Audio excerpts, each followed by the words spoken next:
नमस्ते, कैसे हैं आप लोग। Welcome to my another blog. I hope आप बहुत अच्छे होंगे, कुशल मंगल होंगे। मैं भी यहाँ बहुत अच्छी हूँ। ये जो मैं ब्लॉग डालने वाली हूँ ये मैंने जब मैं अपने गणपति बापा को लेकर आई थी, उनके आगमन से लेकर उनके विसर्जन तक, मतलब इस 5 दिनों में मैंने क्या क्या किया एक शॉर्ट में मैंने डाला है, क्योंकि ज़्यादा लंबी वीडियो होने पे कोई ज़्यादा देखता भी नहीं है, इसलिए मैंने शॉर्ट में मैंने वो सब डाला है। तो चलिए अब देर ना करते हुए सीधा हम उस वीडियो में चलते हैं कि मैंने उन 5 दिन कैसे क्या क्या किया अपने गणपति जी के लिए। पंडित जी नहीं आ पाए थे तो उन्होंने फ़ोन पे ही पूजा करवा दी थी हमारे गणपति बापा को विराजमान करने के लिए। पांडे जी और पापा पूजा कर रहे थे और मैं पूजा में भी थी और मैं वीडियो भी बना रही थी। ये देखिए हमारे गणपति बापा कितने अच्छे लग रहे हैं ना। इनको मैं लेकर आई थी, भगवान सबका कल्याण करे, मैं तो यही कहूँगी। फिर उसके बाद मैंने अपने गणपति जी का किया मेकओवर। देखिए अच्छे लग रहे हैं ना। मुझे पगड़ी वाले गणेश जी चाहिए थे तो हम लोगों को नहीं मिल पाया तो मैंने खुद पगड़ी बनाई। फिर शाम को हम लोगों ने हलवा बनाया और फिर गणपति जी की आरती करी, गणपति बापा मोरिया किया, सुख करता दुख हरता किया। और देखिए बच्चों ने भी उसमें गली के बच्चे पूरे 5 दिन आए, उन्होंने मेरे साथ पूजा पाठ सब किया।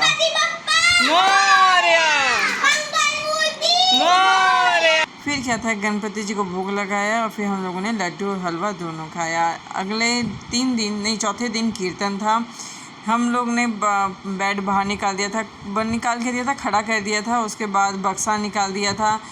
दीवार आगे की बहुत गंदी लग रही थी, पहले इस पर नंदिनी ने कारीगरी करी। फिर उसके बाद मैंने कहा ला नंदिनी थोड़ा बहुत कारीगरी मैं करती हूँ। तो उसने कहा काका मौसी क्या कर रहे हैं आप, ये बहुत बेकार लग रहा है ये। हम लोग को कुछ समझ नहीं आया। हम लोग 3:15 भागे बाज़ार में और फिर वहाँ से ये वॉलपेपर लेकर आए जो कि थोड़ी अच्छी लग रही थी। फिर उसके बाद स्टार्ट हुआ हमारा 4 बजे कीर्तन। कीर्तन में भी मोस्टली मैंने जिस को बुलाया था सारे के सारे आए। गणपति पापा का एक साल में ये एक बार कीर्तन मैं बहुत धूमधाम से करती हूँ और मुझे बहुत अच्छा लगता है उनके कीर्तन करवाना भी।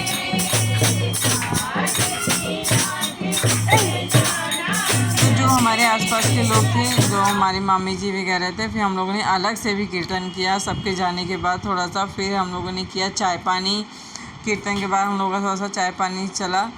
सामने की दीवार अच्छी लग रही है ना, यही मैं वॉलपेपर लेकर आई थी। फिर बस चाय पानी के बाद अगले दिन का था महाभोग।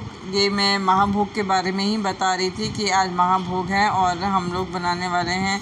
ज़्यादा कुछ नहीं बनाया था, सब्जी और चावल और कचौड़ी पूड़ी और मैंने खीर बनाई थी, क्योंकि मैं अकेली ही थी बनाने वाले और मैं ज़्यादा नहीं बना पाई। पापा अच्छे होंगे, मैं भी बहुत अच्छी हूँ। तो आज हमारे गणपति जी का विसर्जन होने जा रहा है। आज पसीना आ जाओ, एक अटैचमेंट हो जाती है जब आप किसी के साथ 5 दिन लगातार रहते हैं। उनको भोग लगाना, उनकी पूजा करना, उनकी सेवा करना, उनको देखना, तो एक अटैचमेंट हो जाती है। बस जब ये जाते हैं तो मेरी अटैचमेंट ऐसे ही होती है।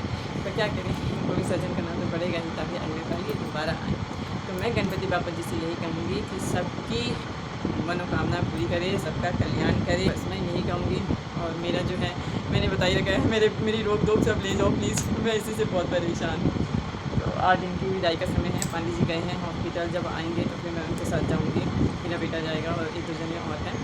हम लोग जाएंगे, गंगा जी जाएंगे इनको विसर्जन करने, और हम इस चीज़ का प्रॉपर ध्यान रखेंगे कि ये गंगा जी में विसर्जित हो जाए।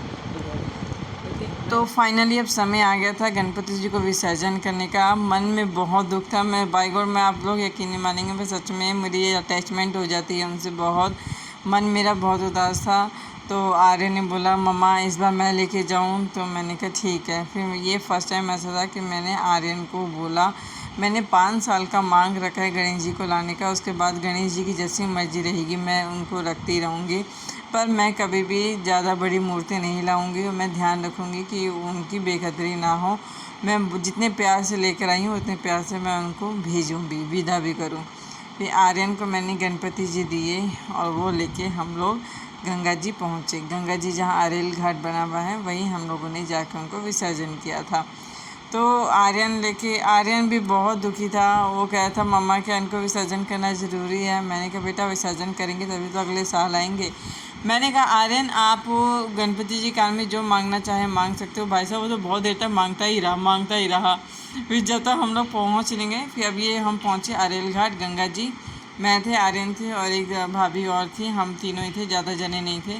फिर पांडे जी ने अपने हाथ में लिया उनको विसर्जन करने के लिए। हम लोग पांडे जी आगे गए, उन्होंने किसी को दिया नहीं। वहाँ बहुत सारे लोग थे विसर्जन करने के लिए, बच्चे थे, पर उन्होंने किसी को दिया नहीं। वो खुद उनको विसर्जन करके आए, क्योंकि अपने हाथ से विसर्जन जो होता है वो सही होता है, और दूसरे पता नहीं कैसे कर दे कैसे नहीं करे। मौसम इतना ख़राब हो रहा था, मतलब ऐसा लग रहा था जैसे सर्दी का जनवरी या फरवरी का महीना हो। चारों तरफ से ऐसे मतलब धुंधला धुंधला दिख रहा था, धूप बिल्कुल भी नहीं थी, पूरा का पूरा धुंधला दिख रहा था। तो ये भाभी है हमारी जिनके साथ हम लोग गए थे, तो हम लोगों ने थोड़ा सा सेल्फी वगैरह ली, फिर वापस घर आ गए। घर आते हुए भी में भी ना मतलब बारिश होने लगी हल्के हल्के, और हम लोग बहुत अपसेट थे, थोड़े से दुखी थे। बहुत खाली खाली लग रहा है, मेरे गणपति जी चले गए हैं।